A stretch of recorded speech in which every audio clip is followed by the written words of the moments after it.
Hi hello नमस्कार सर्व गोडताईंना, दादांना, काकांना आणि छोट्या छोट्या चिमुकल्यांना मी रुक्मिणी अगदी मनापासून स्वागत करीत आहे। तर आज माझ्या मावशीच्या मुलीचं लग्न आहे, तर म्हटलं हा व्हिडिओ तुमच्याशी शेअर करावा। चला मग या व्हिडिओला सुरुवात करूया।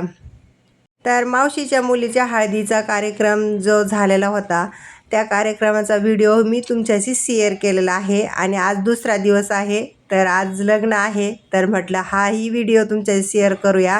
तर चला आपण आता मंगल कार्यालयामध्ये पोहोचलेलो आहोत आणि हे पहा समोर जे दिसतात ना, ते माझे काका आहेत आणि यांच्या मुलीचं आज लग्न आहे। तर ही सर्वात छोटी त्यांची मुलगी आहे आणि सर्व मुलांचे आता लग्न झालेले आहेत, तर लास्टला एवढंच लग्न राहिलेलं आहे। आणि म्हटलं आता सर्वात आधी नवरीला भेटूया आणि त्यानंतर परत मंडपामध्ये येऊन बसूया। तर बरेचसे मंडळी आता येऊन पोहोचलेले आहेत।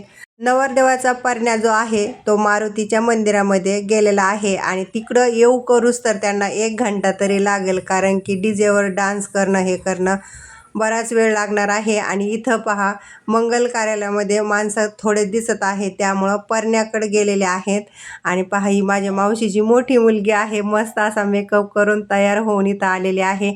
आणि इकडं पहा फेटे बांधण्याचं काम चालू आहे सर्वांचं। तर एवढे सदस्य आता एवढ्यात आलेले आहेत आणि तुम्हाला माझा भाचा दाखवते। छोट्या भाच्यानेही फेटा घातलेला आहे आणि दुसरा भाचा आहे त्याला काही शूट करण्यात आलेलं नाही, कारण की तो तिथं नव्हता त्यामुळं। तर फोटो काढण्यासाठी सर्वांनी फेटे घातलेले होते, परंतु इतकं गरम होत होतं ना, त्यामुळं मग सर्वांनी फेटे काढून टाकले फोटो काढल्याच्या नंतर।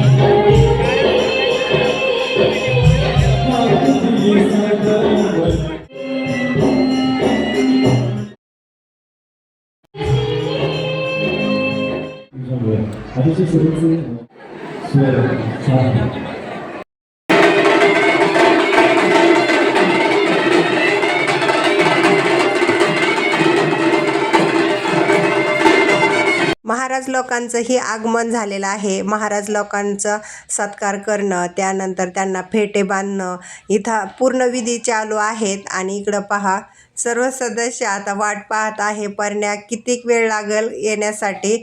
आणि सर्वांनी ते फोटोशूट केले, त्यानंतर जे आहेर असतात ना ते पहा सर्वांनी मोडलेले आहेत। हे माझे मावशी आणि काका आहेत। त्यानंतर येथेही माझ्या वहिनीचे जे आई वडील आहेत त्यांनी आहेर आणलेला होता आणि त्या अशा पद्धतीने आहेर दिला जातो। त्यानंतर माझ्या आई वडिलांनीही मावशी काकांना आहेर आणलेला होता, नवरीसाठी काहीतरी गिफ्ट आणलेलं होतं।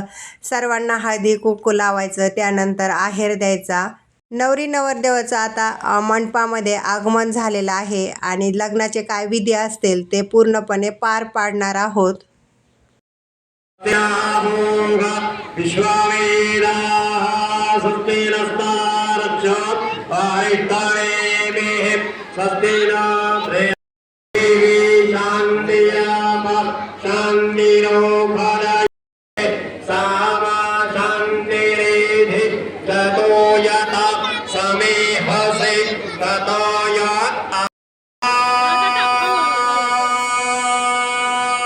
तर लग्न लागलेलं आहे आणि काय विधी असतील त्या पूर्णपणे पार पाडलेल्या आहेत। आणि जेवणाचा टाईम झालेला होता, सर्वांना इतक्या भुका लागलेल्या होत्या, कारण की दुपारचे 3 वाजलेले होते त्यामुळं।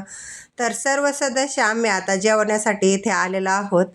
तर जेवणामध्ये काय काय मेनू आहे तेही तुम्हाला पुढं दाखवते आणि माझ्या घरातले माहेरचे जेवढे सदस्य आहेत तेवढेही या व्हिडिओमध्ये तुम्हाला मी दाखवण्याचा प्रयत्न केलेला आहे। तर इकडं पहा, तर सर्वांनी आता जेवायला वाढून घेतलेलं आहे। तर चला आपण आता सर्वजण जेवण करून घेऊया। जेवणामध्ये येथे पहा वरण भात, वांग्याची भाजी, पनीरची भाजी, पुरी आणि त्यानंतर चपाती हा मेनू होता। तर चला आपण आता सर्वजण जेवण करून घेऊया। तर माझ्या मोठ्या भाच्याला विचारत होते जेवणामध्ये तुला काय आवडलं, तर तो बोलत होता वांग्याची भाजी आणि पुरी आवडलेली आहे। तर इकडं पहा माझ्या मावशीच्या मुली जेवायला बसलेल्या होत्या, त्यांना मी विचारत होते तुम्हाला काही पाहिजे का, परंतु त्या नुसत्या हसत होत्या कॅमेरेकडे बघून। तर नवरदेवाकडच्या साईडच्या जेवढ्या वरमाया असतात ना तेवढ्यांनाही इकडं ताटं लावलेले आहेत। आणि इकडं तुम्ही पाहू शकतात नक्की 10-12 बायका आहेत, त्यांना स्टीलचे ताटं ग्लास काय असतील ते आणि जेवायला पाची पक्वान येथे वाढलेले असतात आणि नवरी नवरदेवही यांच्यासोबत लास्टला जेवत असतात। वरमायाला वाढण्याचं काम माझी आई करत होती, सगळ्यांना विचारत होती तुम्हाला काय पाहिजे काय नाही।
मावशीची मुलगी आत्ता एवढ्यात वाट लावलेली आहे आणि सायंकाळचे साधारण 5:30 वाजलेले आहेत आणि संध्याकाळी आपल्याला परत दुसऱ्या लग्नाला जायचं आहे.